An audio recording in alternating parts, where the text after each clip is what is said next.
please be advised there are spoilers ahead related to the property being watched and or discussed. Hello! Welcome back, everyone. Thank you so very much for tuning in. This is Ashamoji TV, where I like to watch, react, and share my 2 cents about a couple of properties related to sci-fi and fantasy. In today's video, I'm going to end off my binge watch of a couple of episodes from season 1 of Fringe, and the episode I'm going to watch is episode 10, titled Safe. Now, I've just freshly watched episode 9, and it was very, very packed with a lot of stuff. So forgive me if my informal recap of what I think I've understood in this moment is wrong. Just keep in mind, I haven't had a chance to get feedback from club members as I'm recording this, okay? So what I've understood so far is that Olivia is trying to get rid of John Scott out of her mind. You know, it's like he's haunting her or whatever. But it seems as if his consciousness is alert to her presence more than what Walter is claiming is possible. She hasn't succeeded in removing him completely from her mind, because that would mean she'd have to go back into the tank. That's very dangerous, and Walter clearly explains to her how it can lead to death. So in a nutshell, it seems as if John's consciousness is more active than it should be. That's the best way I can kind of articulate it right now. As for other parts of the episode, we have Peter, who reconnects with an old flame who is either married or just with a guy named Michael who abuses her. Peter goes and kicks the crap out of him and threatens him, telling him if, he touches her again, he'll come and kill him. And so it seems now we're going to be diving into more of Peter's backstory, or his past is going to kind of catch up with him here in Boston. And I'm presuming it's going to be related to ties with organized crime. Because, episode 1 made it quite clear that Peter has connections to sketchy situations or sketchy people. So I'm looking forward to seeing how that's going to tie in with the overall story, if they're going to be connected to the pattern in some way or some form. And as for the main story of that episode, we were dealing with a hallucinogen. It was a hallucinogen that causes your mind to believe the harm that you're hallucinating, and your body will physically manifest it. So at the beginning of the episode, this guy sees butterflies, and the butterflies are cutting him up, but really those butterflies apparently weren't there, and the cuts were induced by his mind. It's pretty nuts. It's pretty nuts, but it was so much fun to visually see depicted on screen. I love that stuff. All right, so I think that's enough of a recap. I know I don't need to do this because most of you who come here watching my reactions, you already have seen these episodes, but I have had a couple of people comment that they're actually watching it for the first time alongside me. So if you're able to follow along still with this story, just watching my reaction videos, that's pretty cool. It means I'm doing a good job with the editing aspect of the clips. Anyway, without further ado, here is my condensed reaction to episode 10. Mutual Savings Bank. Okay. Oh, bank robbery. Oh, is that Agent Loeb? Yeah, it's him. How are we doing? Loop is up, you're good to go. Okay, so he's going to use the formula that he had in episode 8 to rob a bank. That's the way to go. Okay, powering up. 3, 2, 1. Charge. Is it gonna work though? Oscillation's good. Ready to open the grid. Since this is the opening, I'm expecting something quite spectacular. How long do we have? Confirming density and thickness. Minute 41. Ooh, they gotta wear special suits to go through that.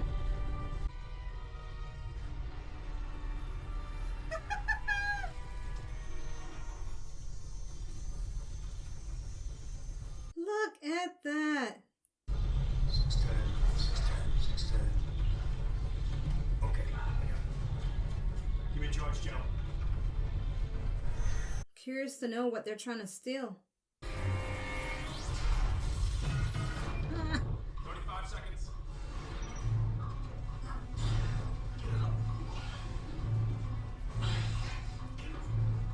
Yeah, they're really selling the heavy of that. Grab everything and let's go. Let's go, I need help, get it up. Okay, take it through. So anything can go through as long as that frequency's on at the right calculations or whatever.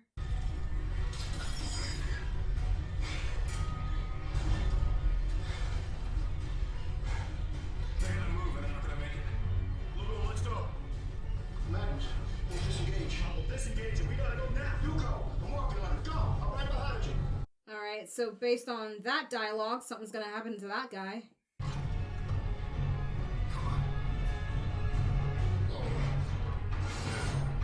We got slack. 10 seconds. 9 seconds. 8. 7. He's gonna get stuck in the middle of the wall! So close.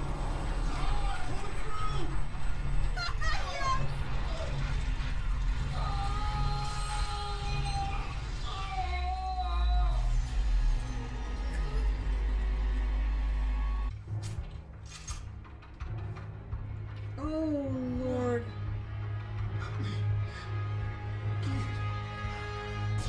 Nope. Let's go. Let's go! Secure that gear, I want nothing left behind. Woo! And Olivia and all of them, they're gonna find this guy there, dead in the wall. That's pretty neat. That's a great gradual way to get them in the know of what's going on with certain people like Agent Loeb doing all this shit. I like that. So you seriously don't have a best friend? Nope. Well, does a sister count? Of course a sister doesn't count. Oh, sister. I always just enjoyed being on my own. Even when I was at boarding school, they used to call me Tom. As in solo? That's cute. At least you had a nickname. This is fascinating. Security guard was killed, the surveillance camera's disabled. So what do we have? Nothing. This incident may be related to a recent series of bank robberies. This will be the third. Each time, the only thing that's been taken has been a single oversized safe deposit box. All without so much as a breach of the vault. And the box is traceable. I have a call into the bank manager now. The who, what, and why? That's you. Peter, I know this man. What, the guy in the wall? Really? Let me guess, he's your best friend. No, I mean it. You know him from where? Raul. Raul Lugo. You know this man? Yeah, he was in my first unit of the Marines. I have my condolences. You're being serious. Yeah. He's from Jersey. He's married. His wife's name's Susan. He plays baseball. He lives in Edison. I've been to his house. Holy shit! That's quite a connection. How we doing? Crappy. Self-sealing bolts, magnetic tumblers, some kind of old-school chromo alloy. Someone really didn't want this open. How long? Couple hours, maybe 3. We have one more box to go. If you're bitching about Raoul as your way of saying you want out, then go. Otherwise, eject yourself and shut your mouth. Straight up. You spoke to my people. Yes, they said that the job in Philadelphia was successful. Good.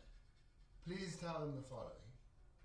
They are to wire Mr. Loeb another $100,000 and to inform him of the location of the next item. Wow, they're all in it together. What do you do? Items that I will need upon your next visit. My people will provide them for you. Dramamine. Suntan lotion. What are As these my for? employee, it really is none of your concern now, is it? What size are you? Suit size. 40 long. Why? The address. My personal tailor. He'll fix up something nice for you. My way of saying thank you for all you've done for me.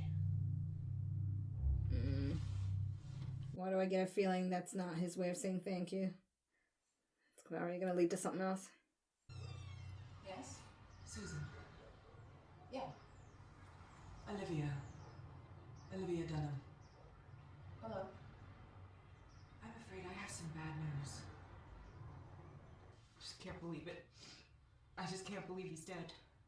You know, I am so sorry. And please forgive me, but did he mention these robberies? No.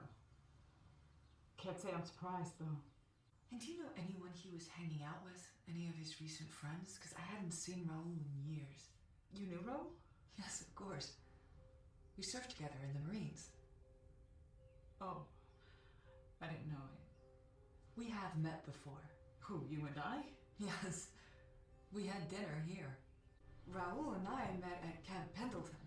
And we had dinner here the night that he became first lieutenant. No. You weren't here. Susan, I'm sorry, but I was. Holy shit. What is going on with Olivia here? The day Raul made first lieutenant, it was just me, Raul, and John. Who? Raul's friend from Pendleton, John. Oh my god. John Scott.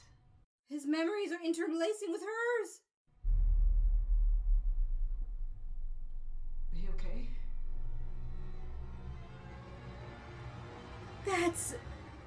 That's wonderful. What I said before didn't come out as I intended. What, the crack about the breast? No. About my disappointment in you. More to do with your potential than anything else. You have no idea what you're capable of, Peter. That's sweet, Walter, but ultimately unfair, especially coming from you. So what have we got here so far? To accomplish this, your bank robbers would need cutting-edge knowledge of quantum physics. Not to mention technology that would cost more than a dozen banks could hold. Are you okay? Nope. Yeah, I'm good. Oh, Peter's right. Your pupils are dilated. It's a symptom of high stress. Unless you're using hallucinogens. Are you tripping, Agent Dunn? Walter? He's like so happy to see it too. I didn't recognize Raul Lugo. John Scott did. You're confusing John Scott's memories. With my own. So you never met this guy? No. But I could have sworn I did.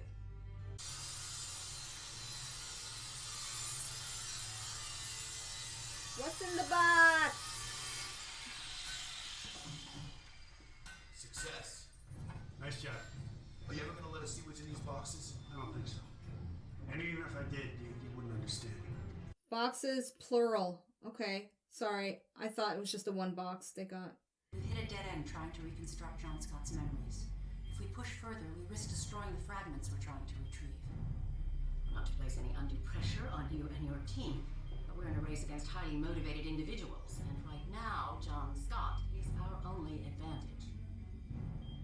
Understood. So there's no time limit after they start the process of extracting information? I thought they had a limited window of time for that. What do you see here? So far, some rice and a bunch of toys. This gentleman is standing on what appears to be solid. However, add vibration.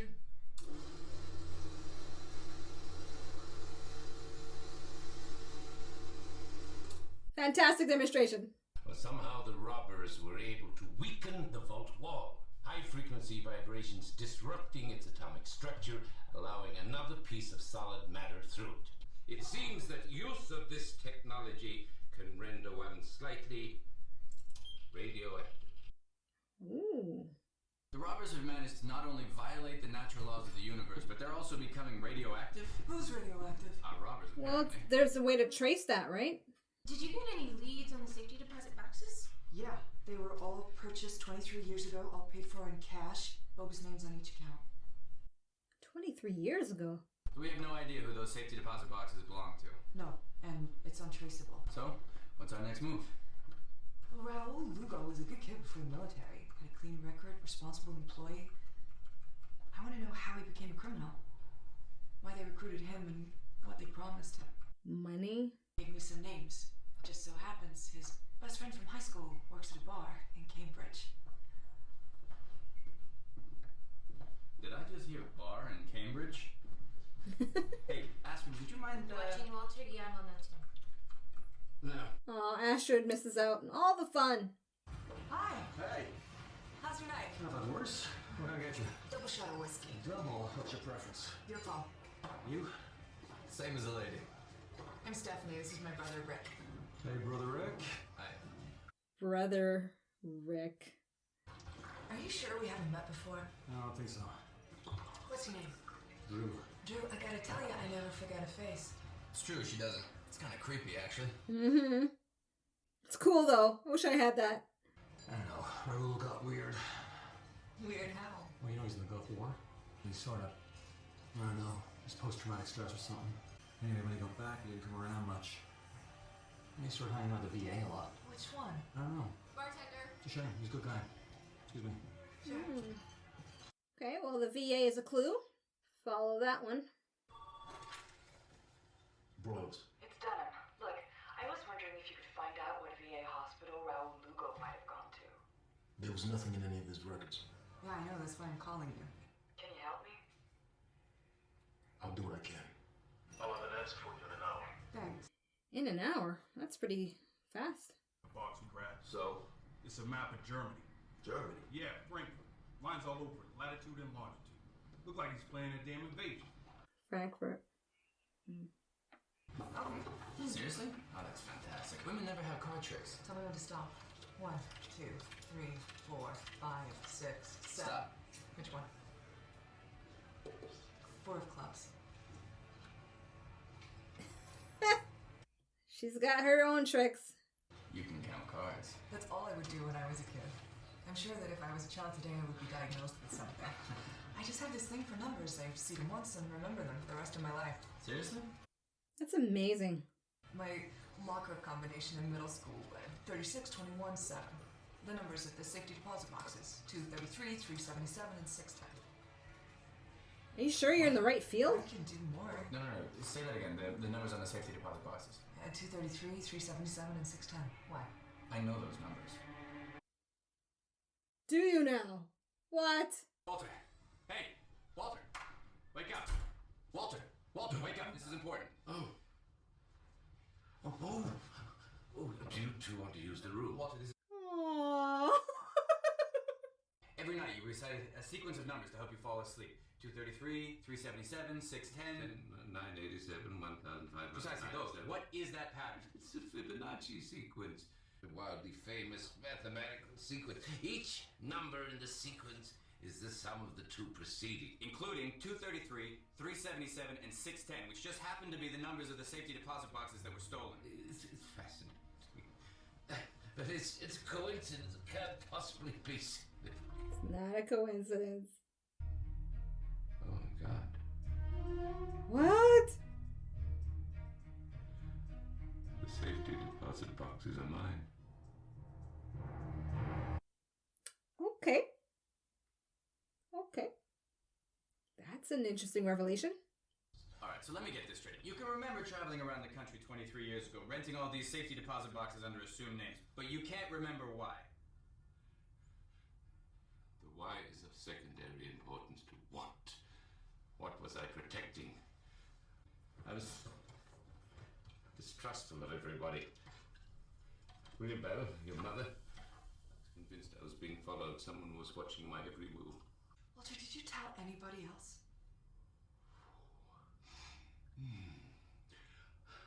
I told you I was paranoid. Well, you must have told somebody. Now, these photos are of banks in the Syracuse area. Does any of this trigger anything in your mind? Yes, but not about banks. Think back 20 years. Imagine yourself then, imagining yourself now. Is he stoned? You show him the other batch and be patient with him. His mind works in a different way. Something remarkable, actually. When we tried to access Agent Scott's hippocampus, his brainwave echo suddenly became erratic, inconsistent in ways we've never seen. We managed to resolve the last image in Agent Scott's optic nerve before he died. This image is linked to a second set of brainwave echoes. Olivia. Agent Dunham's. Yeah. They must have somehow shared consciousness. If that's the case, it would suggest that some of John Scott's memories, perhaps the very ones we need, are in Agent Dunham's mind. Oh. I should have put that together. That was quite obvious in a sense that they needed info in his mind. Yeah, okay. Thank you. Excuse me. Dr. Miller? Agent Olivia Dunham. I'm with DHS. What can I do for you, Agent Dunham? I wanted to talk to you about a patient of yours, Raul Lugo. Raul Lugo is dead, Dr. Miller, so his right to confidentiality no longer applies. I'm investigating his death. And Agent Dunham, I have 24 patients to see before I can go home to dinner, and I'm not about to violate my ethical duty based on your say-so. Now, if you'd like to come back with a federal subpoena, I would be glad to help you out, but until then, you'll have to excuse me. Good try, though. Next. You like to play chess? Raul. He used to play chess all day long. with anyone in particular? There were 4 of them. The chess club. And do you remember their names? Get a pencil. Well, this is where it shows that it pays to eavesdrop. You can be helpful. Hey, what's up? We think the next bank hit is going to go down in Providence. Can you talk to Walter and see if it jogs his memory? Yeah, sure. Downstrokes only, you brush with the grain. Oh, Jean's getting some TLC. Remember to brush your teeth. I am not brushing a cow's teeth, Walter.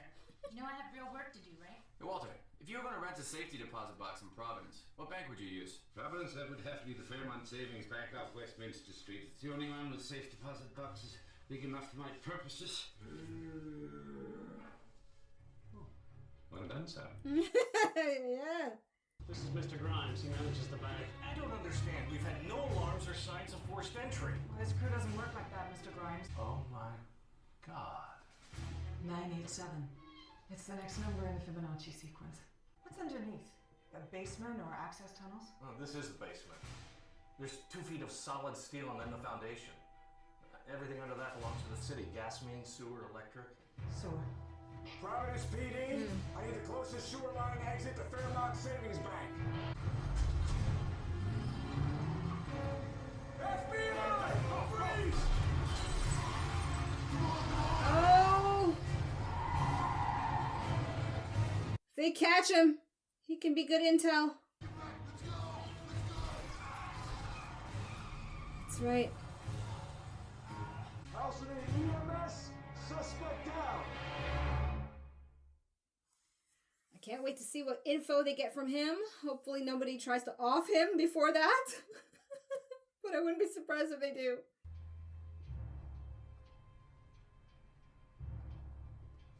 He's gonna show? Ah, he is. Word of advice, don't pry into things you couldn't possibly understand.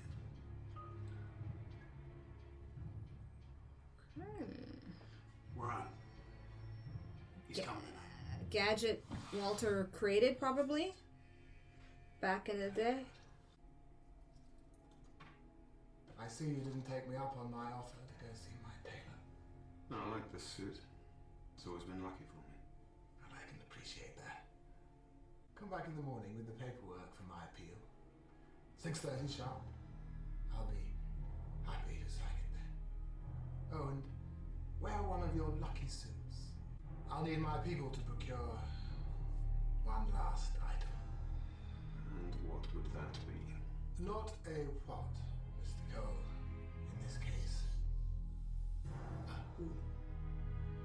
Oh no, they're gonna kidnap her? So, is he working for Massive Dynamic? Because they want her, right? They want her mind. Get John's memories.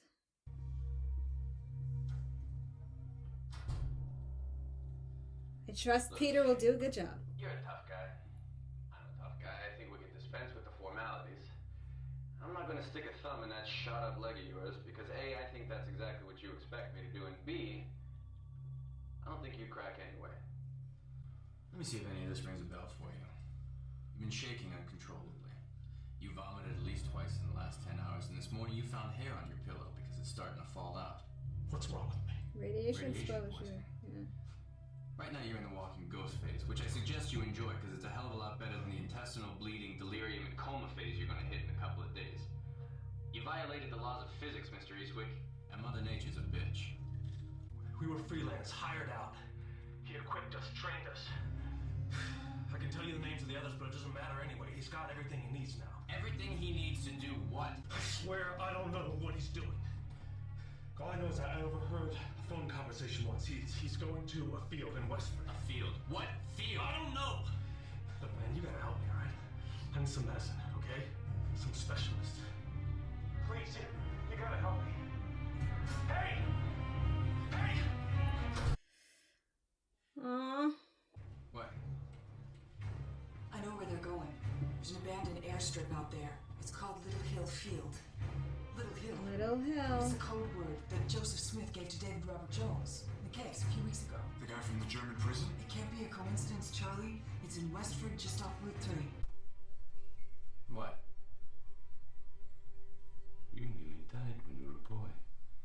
Closest diagnosis was hipia. It's a rare form of bird flu that hadn't been around for decades. After all, I was the scientist. Here my only son was dying and I couldn't do anything about it. Walter, I don't remember any of that. I became consumed with saving you, conquering the disease. In my research, I discovered a doctor, Alfred Gross. There was a problem. He had died in 1936. And so I designed a device intended to reach back into time to cross the time-space continuum and retrieve Alfred Gross. The device, Peter. Is what's in the box? That's what I hid in those safe deposit boxes. And it worked. You were able to go back to 1936 and get this guy. Oh, okay. I thought that was just going a little too far The then. science behind it. In theory, it would work. In theory, it could retrieve anyone from anywhere. Okay, I guess they are going there. Okay. I look forward to seeing how.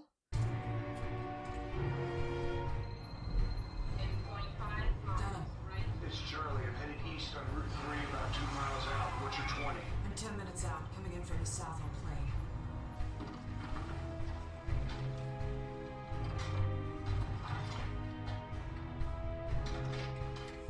Oh, no. It's a whole setup.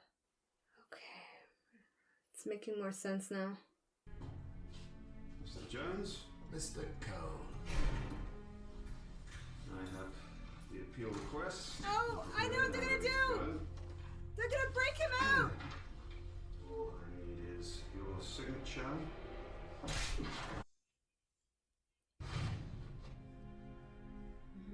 He's in the suit.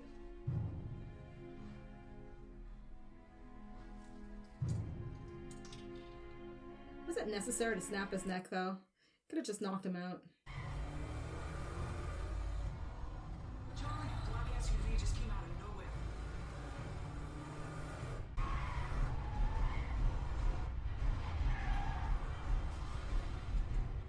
Oh, yeah. They're not wasting any time.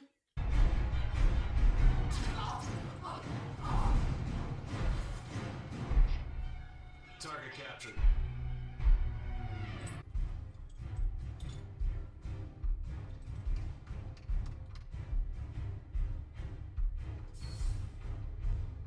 Okay, so Walter hid all these pieces separately. Oh my goodness.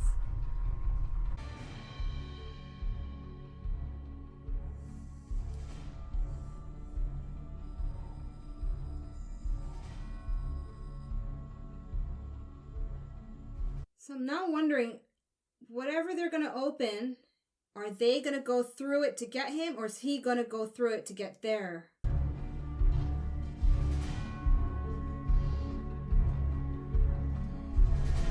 I think it's the latter. This is incredible.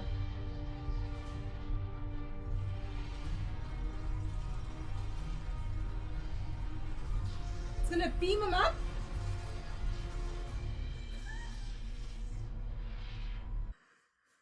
A transference. So when Walter said he was gonna get that doctor, he really was gonna get that doctor. Oh, that's amazing. Absolutely amazing. What? It appears she's been abducted. Need I even ask? If I find out, Philip, that's enough. But you know how I feel about getting done up. Why would I want any harm to come to her? Now,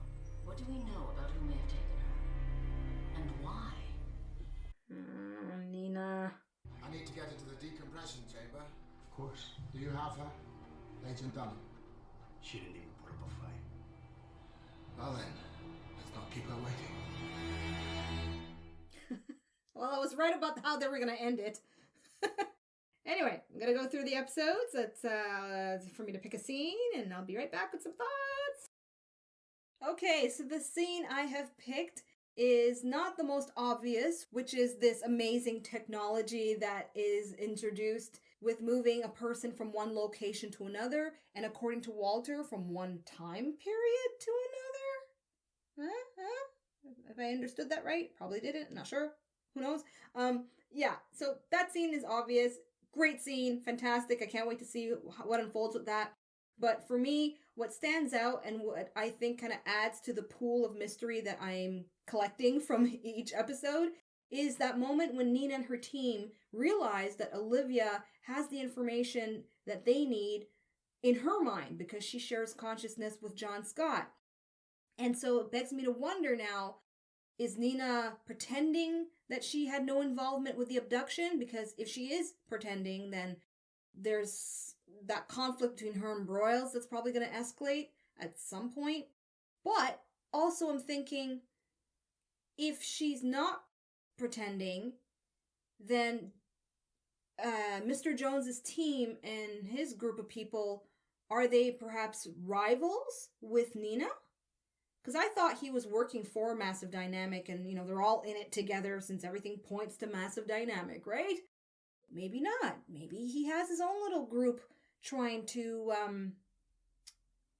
do stuff just like Massive Dynamic, and maybe they're competing. And so he's aware that Olivia probably has the information that Nina wants. Yeah, it's one or the other. And so I look forward to seeing how it's gonna go. I mean, I kind of hope that's the case, that they're rivals, because then that adds more drama and more, just more tension. I mean, it's not like the show doesn't have enough drama and tension as it is, but, you know, it's great entertainment. It's great entertainment. What else I could say about this episode that I really enjoyed? I would have to say Walter and Peter. A lot of what Walter says, although Peter is dismissive of it, I know now as a viewer not to dismiss it. Like, for instance, when he tells Peter you're capable of more than you can imagine, I think he really means it, because it's clear he experimented on Peter as Peter was a kid. And so perhaps Peter has abilities he's not aware of, which stems from that episode where Peter was able to connect to a memory his father had. I can't remember which episode that was again, but you know which one I'm talking about. Anyway, there's more to Peter than that meets the eye, and when Walter makes comments like that, I take it more seriously now, and I use that as clues. I may not always verbalize it as I'm watching it, but I'm just letting you know that I do take note of it, and when I rewatch all these episodes before the season finale, I'm going to take it more seriously and analyze a bit further. I like that. I like this kind of homework, and I will do my best to set aside that time to do so. But I'm loving the series very, very, very much. And I just hope that you're cool with my wacky speculations that goes back and forth here and there. And sometimes I'm able to articulate it properly. Sometimes I'm not. But it is what it is. So in terms of Ashamoji rating, I give this episode a 5. It's good from beginning to end. And there's so much to it. The humor. Anyways, I've praised this show enough. It's great. So 5 Ashemojis for this episode. And there you have it. That's my reaction to episode 10. Share in the comments. Clarify stuff for me if I've misunderstood anything. And if you have any bit of trivia about this episode, please share those as well. I love trivia stuff. And of course, if you want to access my full reaction to this episode with extra commentary on my part, details about how to get early access is in the description box below, as well as details on how to support this channel if you're not interested in being a club member. In any case, I am tuning out, peacing out until my reaction to episode 11. Bye. Thank you so much for watching. Be sure to subscribe and check out my other videos.